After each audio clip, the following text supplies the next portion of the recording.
This is the last episode of the Square Deck, at least for me.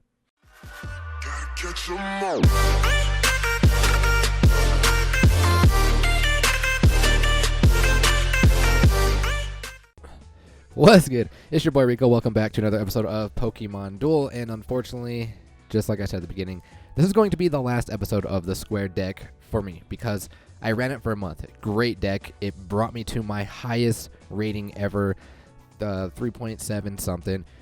The monthly rankings reset. I think I ended at 117. So top 117, the best I've ever done.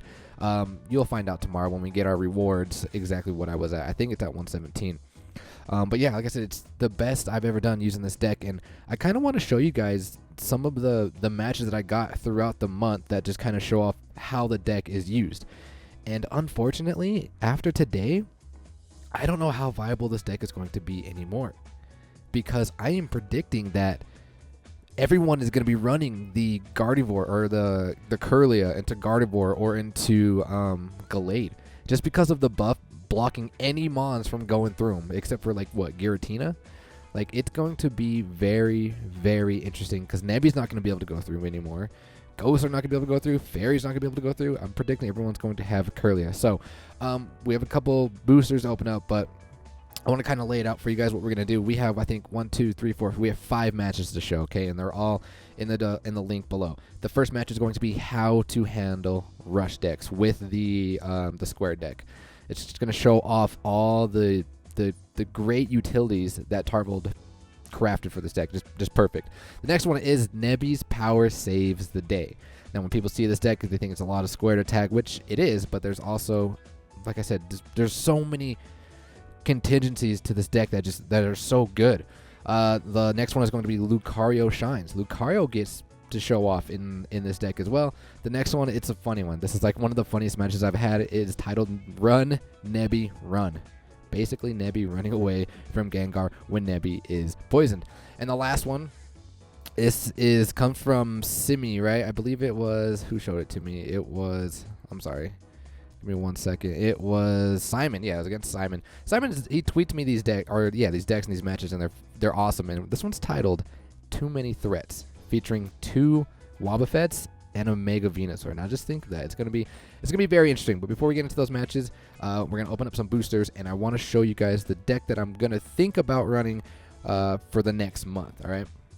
So let's start off with the Carmenite booster.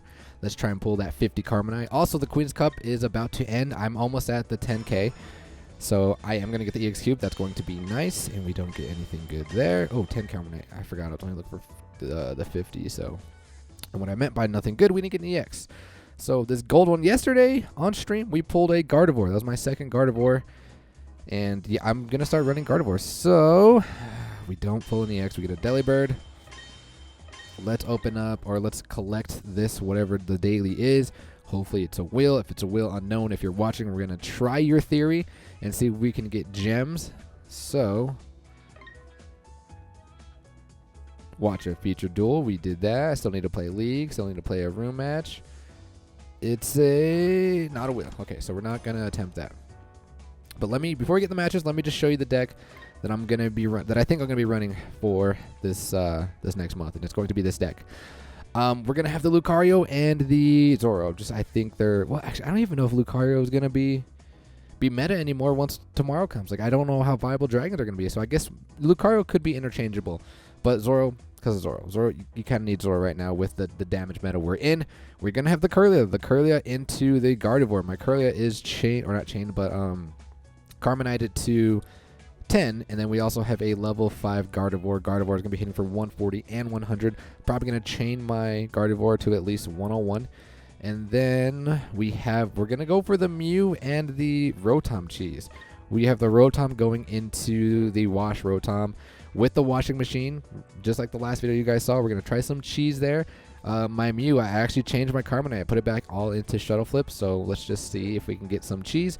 And then Sableye. I think Sableye is going to be good because of the Mega Sableye. So, and actually Sableye is not going to be able to go through, well, it's not going to be able to go through Kirlia, so that'll be okay. But yeah, I think this deck, I don't know what I want to do for my plates. If you guys have any suggestions on the plates. I was thinking about having the Aquasphere It'd be nice if I had the UX or UX Vaporeon, but we don't. So I don't know. We're gonna try this deck for a month. If there's, like I said, any suggestions on plates, please let me know.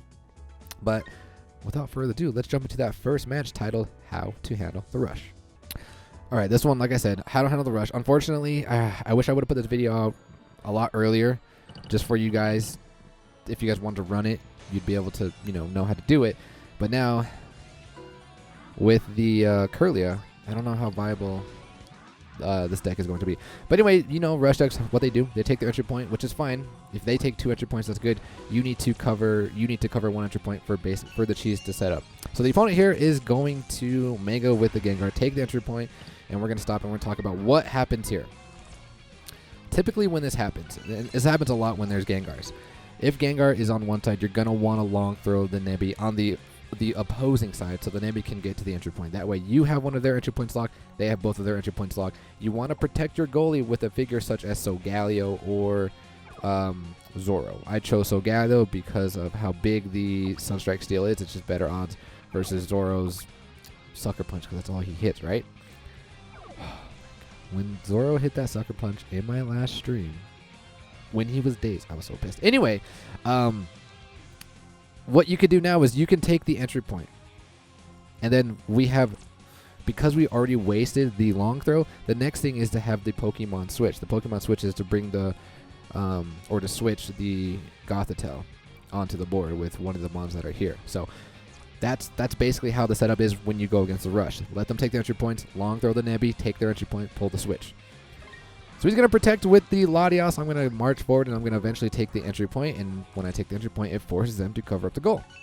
But what I decided to do here is, before I did that, I decided to attack here because I want my entry point free. I want to be able to get my Gothitelle on the board without having to Pokemon switch it, and we don't hit the roll. And the reason why I did it is because I knew he had a 3 MP Mon on the board or on the bench, and he also had the Mega Charizard. So I know if I do KO this thing, he's going to take their entry point the following turn. That's why I tried to free up the entry point before he can take the entry point. But because I failed on that roll, which I even wasted a double chance, and I don't know if I should have done that.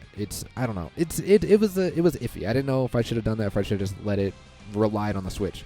But regardless, we finally get it off, and he takes entry point again. So now I'm going to scoot back, and he's going to bring up the Charizard. So now I take the entry point, and now he's going to move up, and now I can pull the switch. Now we have our win condition on the board, and the opponent's like, oh, I know exactly what's going to happen. So he moves off the goal. I move forward. He moves up, and then he makes a very, very crucial mistake here. He only moves 1 space away, and now this allows me to attack him, go for the teleport cheese, and this is, I want to say this is probably, I think I won more games with Nebby than I did with Gothitelle. But this is like I said, this is one of the most ways that I've won, so I wanted to show you guys how we mostly won those games. All right, the next match is going to be Nebby's Power Saves the Day. Now, Nebby isn't only used to teleport. When people are smart and they shut that down, there are other ways to win. So let's jump into this match. All right, this one, Nebby saves the day. Who's my opponent? Oh, you know what? I played 2 opponents that had the Guzzlord. I don't know why, but we were playing looks like against a Japanese player. They're going to be defensive with the Greninja, and I'm going to move up with my Nib. We're going to go for that entry point. I try to cheese him right here, try to move my Lele. That turns the gold into a miss, or into a white. Then I would have DC'd teleport cheese, but the opponent's smart. Opponent's like, I see that. And I should have moved my Lucario back to challenge their Lucario, because they're going to DC. I understand what they were doing. I mean, and I lose them. I lose my Solgaleo just like that.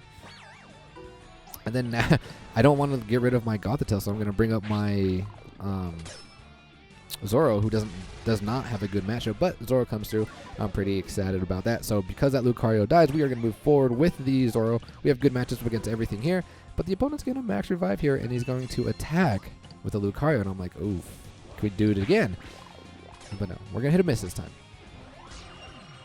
I hope Lucario stays in the meta. I really like Lucario, but we'll see. So I'm going to take the entry point here now, and the opponent is going to Mega Lucario, and he's going to advance up and threaten game. And this is going to cause me to have to waste my Mega as well. I don't have any chains on my Lucario. I don't think he had any chains on his Lucario. But I believe, and it's just, the opponent's in a good position now, because now he could have freely attacked my Lele, but decided not to. And because my Zoro is no longer on the board, we have to be cautious of this Greninja here. But I max revive here. I'm going to seal the entry points down because I do want to attack that Lucario, and they're going to attack again. Nebby's power, and I'm like, okay, I need to get my Nebby out of here. I don't think I do, though. I think I just try to rely on moving up the Lele. Yeah, I do. And I was like, all right, if Nebby can survive one more roll, then we can threaten game. But the opponent's going to DC this time, and I'm like, oh, man. Three times can we survive dodge? And that dodge is awfully big, and so is that white. I mean, it's a 50-50 chance, and he gets the Water Shrieking. And now my win condition is gone. Poor play by me. Like, I definitely should have got my Nebby out of there. But I'm going to advance here because I want to take the entry point with the Lele. But now I can't take the entry point with the Lele because I will get surrounded the following turn. And the opponent's going to leave the entry point. He's going to attack my Zoro. #1 gold attacker in the game. Unfortunately, does not KO because of Lucario Silver Fist. And now I'm kind of like a sitting duck here. I don't know what I want to do. I want to block off this side.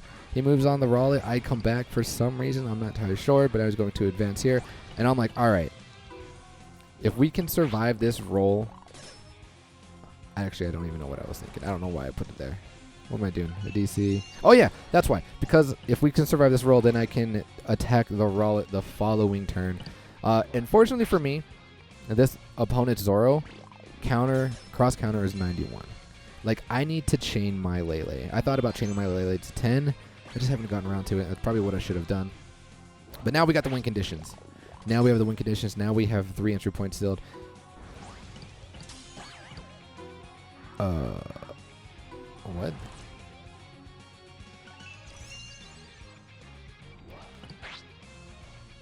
Why did I not? Oh, wait, never mind. I wasn't in a... that was a waste of DC.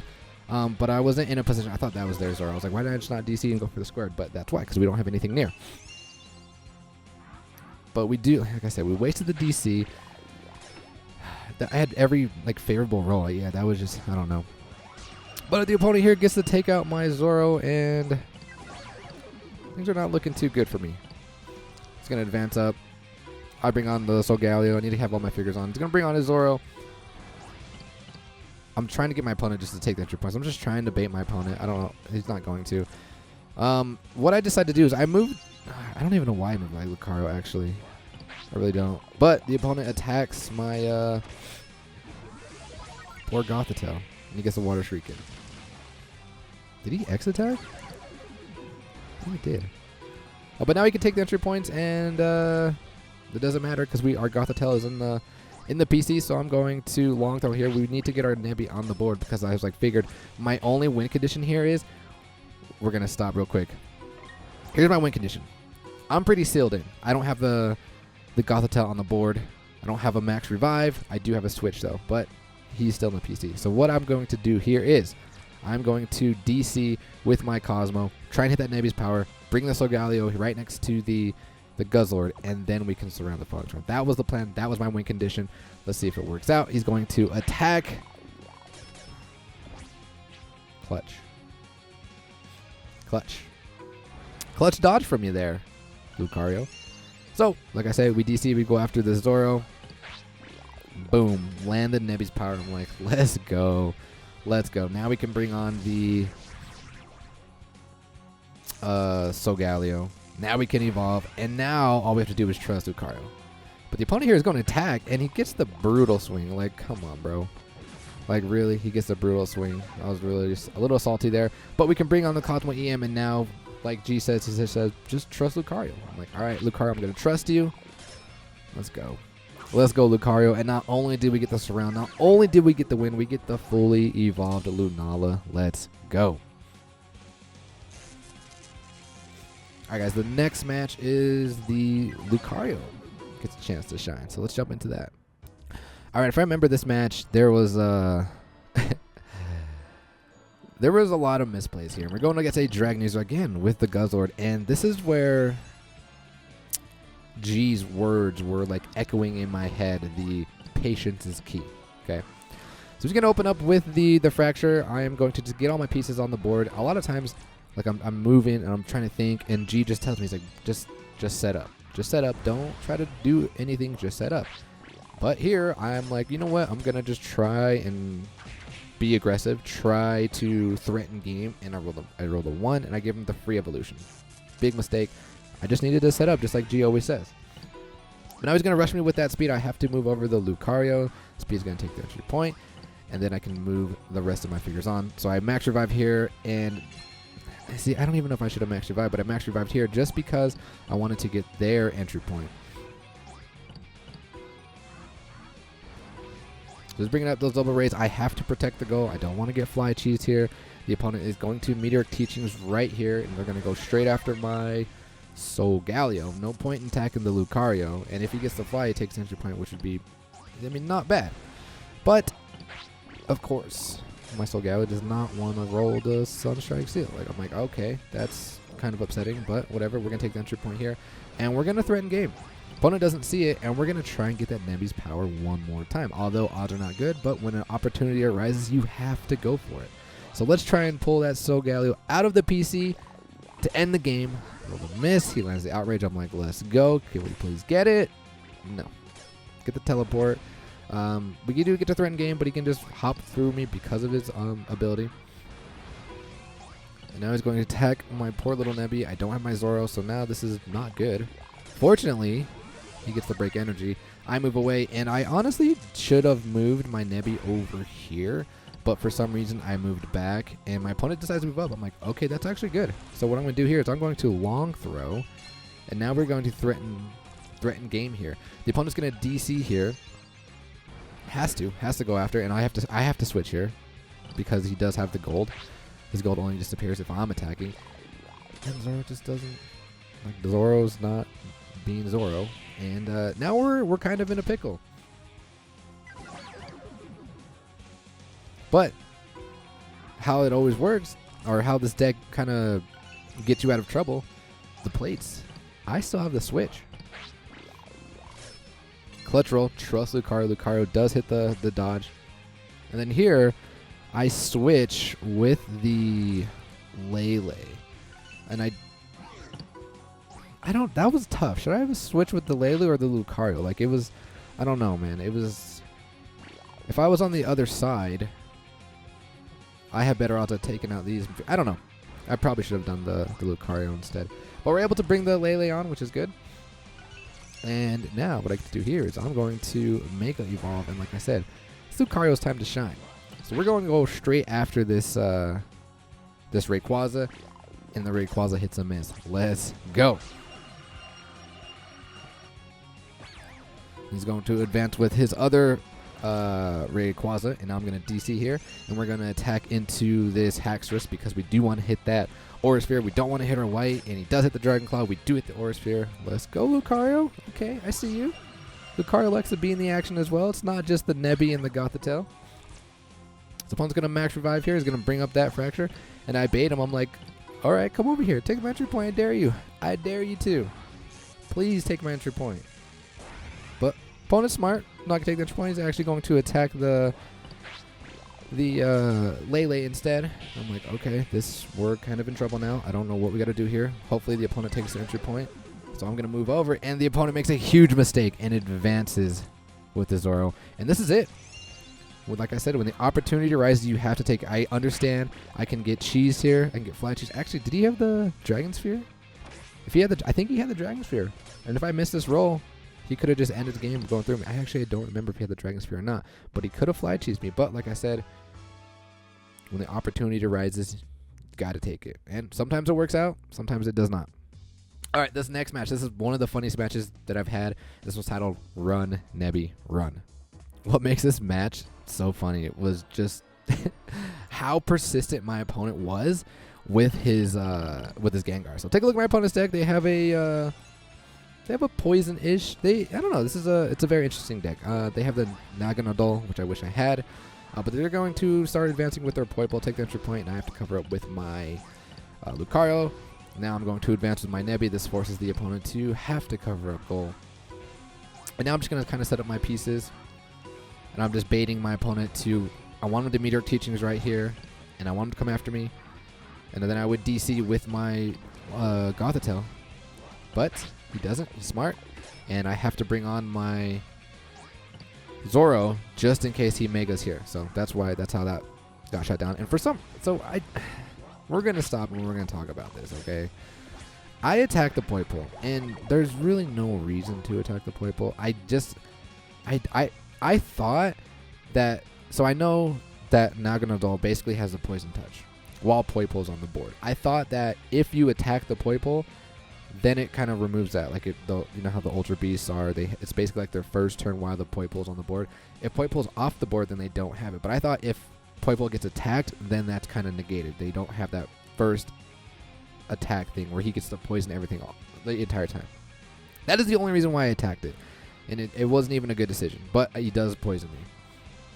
So it's going to move Lucario. He's going to attack me, and I land Nebby's power. So what I'm going to do is I'm just going to hop over here, and the opponent decides to Pokemon Switch. And he Pokemon Switch with his Gengar, and I'm like, oh no, we got to get out of here. And he comes back and he attacks, and I'm like, okay. I get the teleport. He gets the dodge. I'm like, okay, we need to move away. I need my Nebby. I want him to stay on the board. And he's chasing me. He is chasing me. Like, look how persistent this man is. So I'm like, get me out of here. He's going to move. I don't know why he thought it was so important to go after me. So I'm going to take the entry point, and he's going to attack me. And I'm like, can I please land the teleport? I do, thank God. Now I can teleport in between them and take the entry point. And now all I got to do is bring the Lele on. Or the Gothitelle. My opponent, I don't know what he does here. I don't know why he backed off with the Poipole, but basically gives me the opportunity to attack this Gengar and go for the cheese. But do we hit it? Of course we hit it. Of course we hit it. I only don't hit it when it's on stream, okay? It's the only time I don't hit it. But we get the win, and then this last match, guys. This is a treat, like I said. It comes from Simon. He's rocking 2 Wobbuffets and the Mega Venusaur. Of course, with Coco. Just wait till you guys see this match. All right, guys. Too many threats. 3, to be exact. But look at the deck here. Look at the deck. Double Wobbuffet, Venusaur, Coco, the Gudra EX, and the Fracture. Plates, swap, double chance, switch, long throw, max, and the Venusaur. Let's watch this. So he's going to long throw here. He goes first, and he's going to long throw with the Wobbuffet, which I like it. And the opponent is going to advance up with the Coco. And I like this play, bringing on the Fracture, but the opponent, like, for some reason takes... maybe the opponent didn't know of its ability. Maybe he was trying to get the Guillotine in the Quick Attack. I'm not sure, but he gets the free evolution. That's always a plus. That's always good. Actually... No, never mind. Okay, I see why he didn't bring the Fracture right here. Well, I mean, he has a switch, so... Anyway, he has the basic Shuppet wall he's going to set up. He's got the double Wobbuffet, and he's going to protect them with the Coco if the opponent wants to move it with Lunala. But he's not going to, so he's going to switch. If I was the opponent, I probably would have DC'd one after this Wobbuffet. But it looks like he's going to cut off the Mewtwo, and now he's going to use the ability. He just uses on this Wobbuffet, as you see him light up, and the opponent's going to bring on the Gengar, so then he's going to use his ability on this Wobbuffet. And just so you guys, I'm going to stop, just so you guys remember, his ability, you can basically negate their ability. So now Wobbuffet has a huge, gigantic counter that KOs anything that has attack value. So both of them are threatening. Opponent's going to cover up defend the goal. And Simon has 2 DCs. He's going to go after this Lunala. Try and get the melee wish. Get to the dodge. Opponent hits the Moongeist Beam. So, I mean, this is actually good odds for him. He can either KO him or melee. He KOs him. Not bad. Always good when, always feels good when Coco takes out Nala. But now the opponent's going to advance up with the Mewtwo. And I just love this. The opponent goes after the Wobbuffet. So Simon's going to advance up, and I think the opponent attacked him. Did the opponent attack him? Did he attack? Did Simon attack? I think the opponent attacked. The opponent attacks. Boom. Gets KO'd. Oh, no. It was Simon. Okay. So now Simon, he has the entry point with one Wobbuffet. The opponent is going to attack this poor Coco, but the Coco hits the melee wish. Let's go. And the opponent doesn't even bother to try and get the roost, but he should have. But now Simon's going to advance up, and because it was a miss, it doesn't KO him. I don't know why the opponent went after there, but he gets an unfortunate roll. I think I would have taken the entry point and then tried to attack the fracture. But now he gets to advance with his Venusaur. The opponent is going to pull a switch for some reason, and then Simon is going to pull the trump card, the Mega Venusaur, and he's going to go through both of these figures. And poor Garden, maybe Garden was completely unaware of Venusaur, or maybe he just didn't know what to do there. But regardless, that is GG boys, and I think that was a pretty funny and entertaining match. But all right, guys, tomorrow, hopefully we're gonna have this open. Tomorrow there's gonna be the buffs, new figures. I can't wait to see what we get. I can't wait to see what the meta is going to be. But we're gonna end it right there. So until then, ladies and gentlemen, as always, peace.